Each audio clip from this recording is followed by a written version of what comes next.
Hey everybody, there's about 20 of 120 MDF slats. We got them drawn out there with a line on every one of them. That's a rough line. We'll be cutting it out with that 1/2 inch blade there on the bandsaw. That's the old trusty Grizzly. Here I am here sending it Derek's way. He's going to catch it as it falls off the edge of the table there. So we're getting close up to our line right there. I'll show you a better shot here in a minute. But that's how we're doing it here. We're starting out just kind of getting a feel for it. This is actually really good practice with the bandsaw. When you have repetitive cuts like this, you're going to do them over and over again. Much easier with two people. I'm sending them through. Derek's catching them, stacking them up, getting them ready for the next step.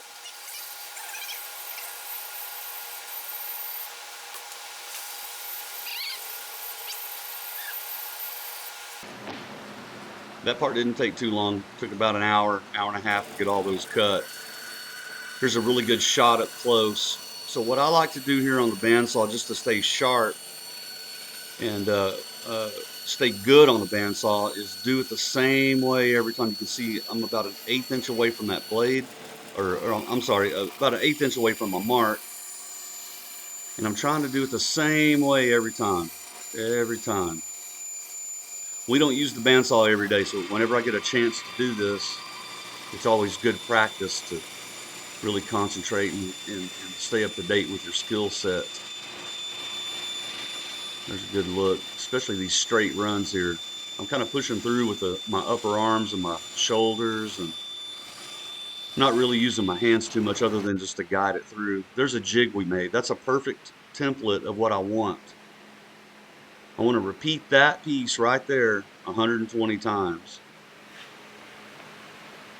So we're going to put it right there. I just clamped down a 90-degree square. There's the shop vac hose clamped up to the router table. And I'm just showing you that it's not much. And there's all of our rough cuts right there. Or that's a bunch of them. That's not all of them. Drop down our template. Put the work piece on top. We give it 3 1-inch brad nails. It only goes through the other piece about a 1/4 inch. And that's a really big flush trim bit. So the bearing's on the bottom there, and I'm cutting on top, sucking all that dust in. And that's a real-time speed there. That's about how long it took to do each one. Break them apart real easy. Hand it to Derek. Put it down, tack them down, run it through. I like to get ready for a job like this. You know, you go take a leak, drink a bottle of water, get ready, get comfortable, and just don't stop until you do the whole thing. You cut that whole stack. If you take breaks in between, 2 or 3 breaks in between doing this, you lose your sharpness, you lose your concentration, and it just takes longer to get it done. So we like to just do each step completely all the way through. This isn't the typical, there's Derek breaking out those brad nails. You can see how real, if you see up close there, you see some sticking up. And we just hit that with a little wood putty before we sanded the faces of them. And, after we painted them, you couldn't see them anymore. Now that's a back piece. It's 2 inches wide, and it's 1/2 inch plywood. I think we got about 20 or 30 out of a sheet. And then that other piece there, that's a 7 inch wide, and this is all 32 inches tall, by the way, 32 inches long. That's 1/4 inch birch plywood. We're going to stain it black. And we used Minwax True Black. There's all the slats again. I was really proud of that because they all ended up exactly alike. Looks like a big mixing board in a recording studio. Okay, this is an important step here. We primed the faces of all this MDF, because if you've ever painted MDF, you know how hard it is to get the paint to stick and dry on those open-ended grains. So we prime it real thick twice, let it dry, and when we broke these pieces apart, there was a little scab on the left and the right side of the slat. So here in a minute, I will show you how we took care of that real quickly. There's a good look. Okay, there's all of our, I'm calling these filler pieces, spacers. And we ended up, like I said, true black, Minwax stain, and here I am clear coating with water base, semi-gloss. I put a real thick coat on there. That's a Wagner spray gun there, spray rig. I got that at Home Depot. I think it was 150 bucks, 160 bucks. And that's my favorite gun to use on with clear coat.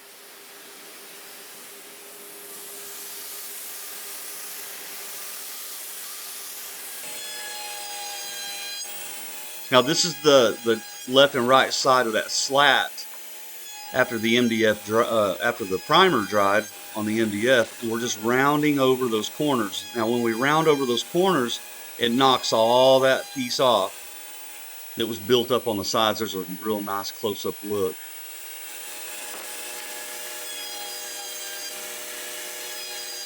Again, excuse me, again, we got set up here, didn't stop, we did every one of them at one time. There they all are. Well, that's probably 75% of them.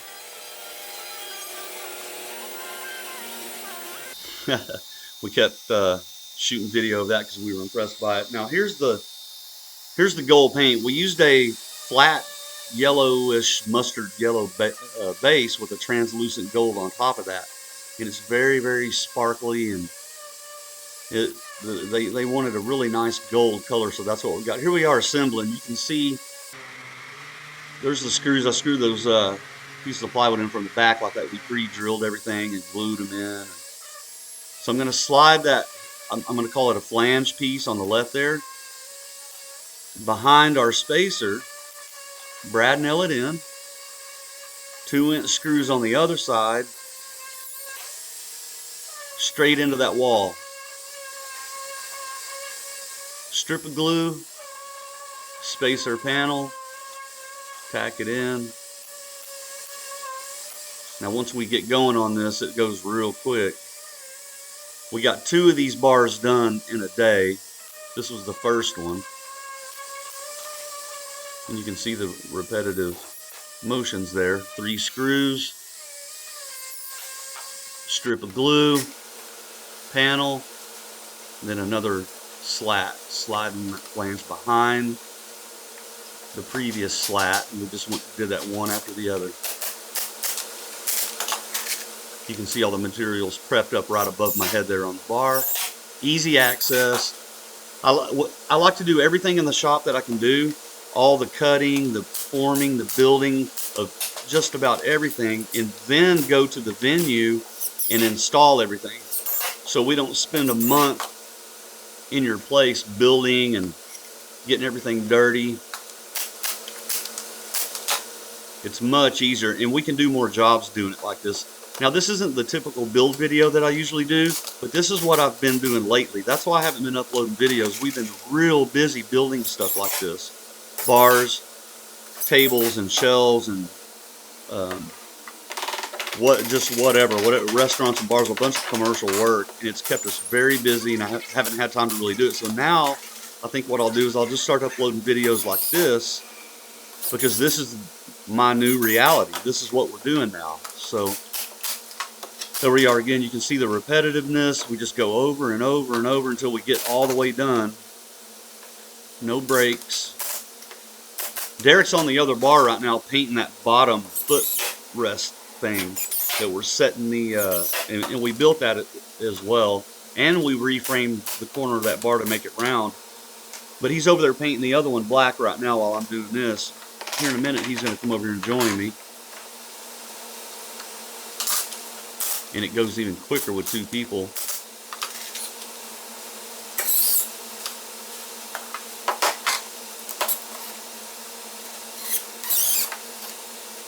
You see that one was giving me a little bit of a hard time there. I was backing that screw out, putting it back in, just trying to get it just right.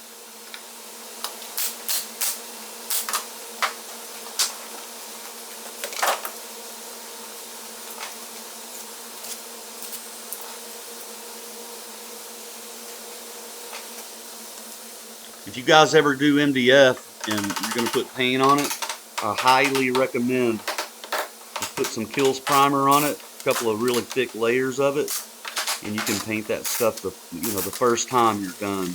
One coat. These turned out really nice. Here we go. We're going to go around this little corner now.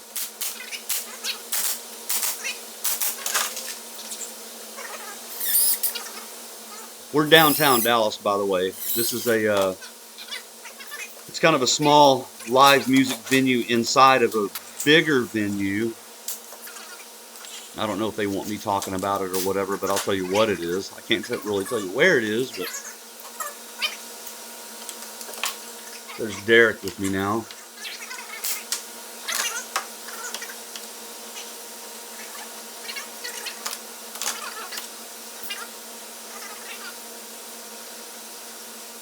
So if you look up top there at that quartz countertop, you notice that it's leaning back at an angle around that corner. That's the front of house. That's where the front of house, all the sound equipment goes. And they hate people putting drinks on the bar there on that ledge. So I had my countertop guy come in and cut those in such a way that we could get that little angle going back around that corner to prevent people from putting drinks there. Kind of a neat little detail.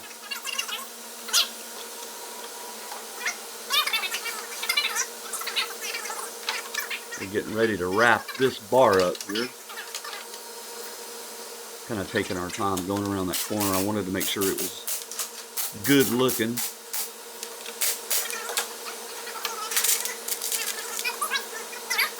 There's my DC logo of the Texaco logo. I hope they never get mad at me for that, but I like to mash up my logo with other logos, and I think that one turned out pretty good too. We don't sell those shirts, we just wear them in the shop. Now he's outside making a cut real quick, and I'm prepping the area, getting everything ready. There we go.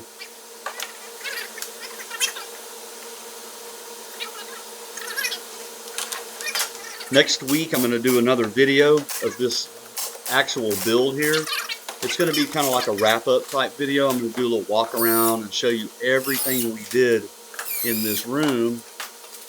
There's so much that was going on. I didn't film everything, but what I will do is do a walkthrough video next weekend. There's a giant sliding door that separates two rooms. There's a giant accent wall. Both of these bars, all the cabinetry. We did a lot of tile work on the backsplashes. In here, you're going to see a little bit of this tile that I'm talking about. A little slow. See those tiles on the back bar? We installed all that. Did these wooden arches over the mirrors. We installed the mirrors too. And that's another bar that we're going to do next. Here, I'm just showing you before it gets covered up, what it looks like. Countertop's looking fantastic. We hit the ceiling there with those tiles. We're going to do the other bar the same way.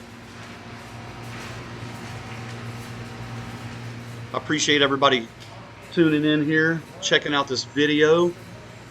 Try to look out next week if you want to, and see the final product. We're going to get everything cleaned up, shined up. It'll all be done. And I'll talk to you a little bit and show you everything we did. Other than that, thanks for being here, and we'll see you next time.